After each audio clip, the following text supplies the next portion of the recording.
Tewa ka to!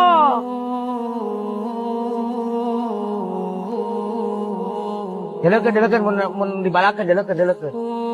Acan. Eta naon? Atuh meureun Hasyim teu. Sok Hasyim tara. Lah Hasyim mah kumaha.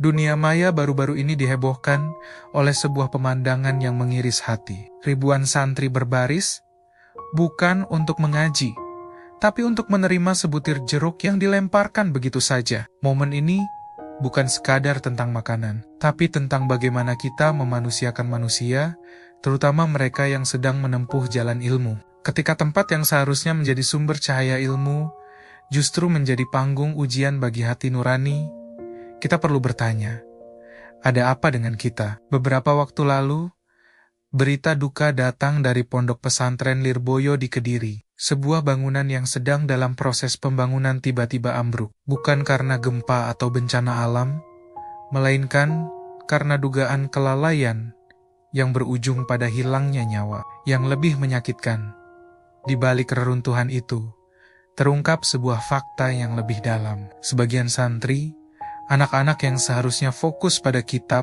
dan pena, ternyata ikut dilibatkan dalam proyek pembangunan tersebut. Tangan-tangan kecil mereka yang semestinya membolak-balik halaman kitab kuning, justru dipaksa mengangkat semen dan mengecor bangunan. Ini bukan hanya cerita tentang bangunan yang runtuh, tapi tentang amanah yang mungkin ikut terkubur di dalamnya. Di berbagai sudut negeri, kisah serupa mungkin terjadi dalam senyap. Pembangunan megah yang berdiri atas nama agama, namun mengabaikan hak-hak paling dasar dari mereka yang berada di dalamnya. Ketika niat suci untuk membangun sarana pendidikan ternodai oleh kepentingan duniawi, bukankah ini sebuah ironi yang menyedihkan? Proyek yang seharusnya menjadi ladang pahala, justru berpotensi menjadi ladang dosa, karena menzalimi mereka yang lemah dan tak berdaya. Kita seolah lupa bahwa esensi dari sebuah pondok pesantren bukanlah pada kemegahan gedungnya,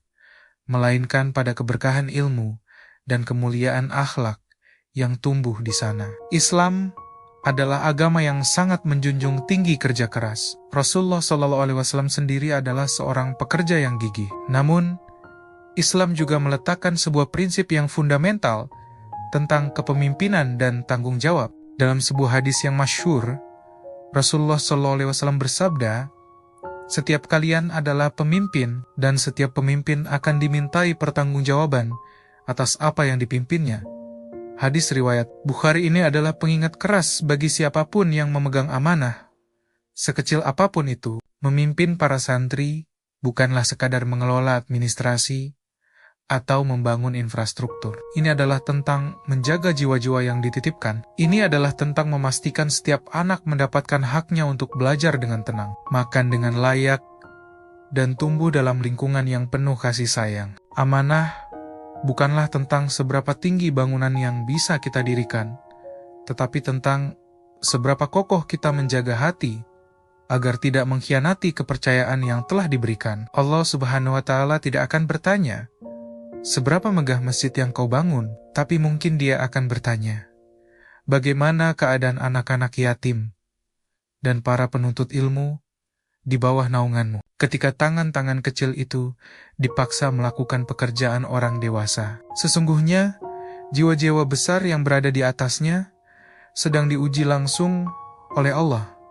Apakah mereka akan lulus dengan predikat amanah, atau justru gagal karena tergelincir oleh godaan dunia? Pondok pesantren adalah miniatur sebuah peradaban. Jika fondasinya dibangun di atas kezaliman, bangunan setinggi apapun yang berdiri di atasnya akan rapuh dan tak memiliki keberkahan. Mari kita sejenak mencoba menyelami perasaan mereka, para santri. Mereka datang dari berbagai pelosok negeri, meninggalkan hangatnya pelukan orang tua dan nyamannya rumah. Di dalam tas mereka, bukan hanya ada pakaian dan kitab, tapi juga segunung harapan dari keluarga di kampung. Harapan agar anak mereka menjadi insan yang alim, berakhlak mulia, dan membawa cahaya bagi lingkungannya. Mereka datang untuk belajar ilmu agama, untuk mendekatkan diri pada Sang Pencipta, bukan untuk menjadi tenaga kerja gratis. Namun, apa yang mereka temui terkadang jauh dari bayangan. Keletihan fisik setelah seharian bekerja kasar,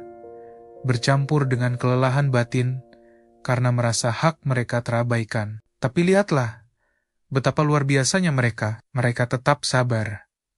Mereka tetap mengaji di sela-sela waktu istirahat. Iman yang tertanam di dada mereka ternyata jauh lebih kuat daripada adukan semen yang mereka angkat. Kesabaran mereka bukanlah tanda kelemahan, melainkan tanda kekuatan jiwa yang luar biasa. Mereka meyakini bahwa setiap tetes keringat dan setiap helaan napas dalam kesabaran akan menjadi saksi di hadapan Allah kelak. Mereka mungkin diam, bukan karena tidak bisa bersuara, tapi karena mereka lebih memilih untuk menyerahkan segalanya kepada Hakim yang paling adil.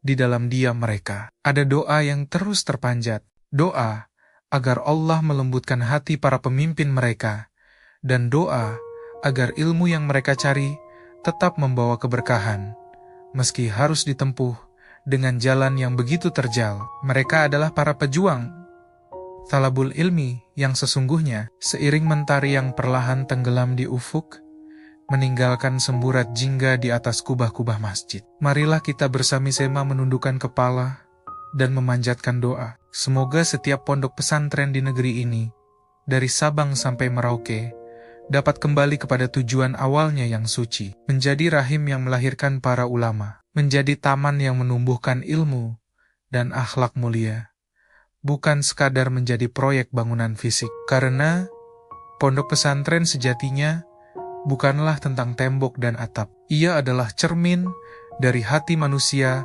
yang ada di dalamnya. Apakah hati itu menjaga amanah dengan sebaik-baiknya, atau justru mengkhianatinya demi secuil keuntungan duniawi yang fana? Kita semua adalah bagian dari umat ini. Mari kita ikut menjaga agar lembaga-lembaga pendidikan Islam tetap berada di jalan yang lurus, memancarkan cahaya rahmat bagi semesta alam, bukan malah meredup karena kelalaian kita sendiri. Semoga Allah senantiasa menjaga ilmu kita, meluruskan niat kita, dan melindungi para pemimpin umat ini dari segala tipu daya dunia yang melenakan. Terima kasih telah menyimak renungan ini. Jika Anda merasa video ini bermanfaat, jangan lupa untuk subscribe agar kita bisa terus berbagi cerita dan hikmah bersama. Sampai jumpa di video selanjutnya.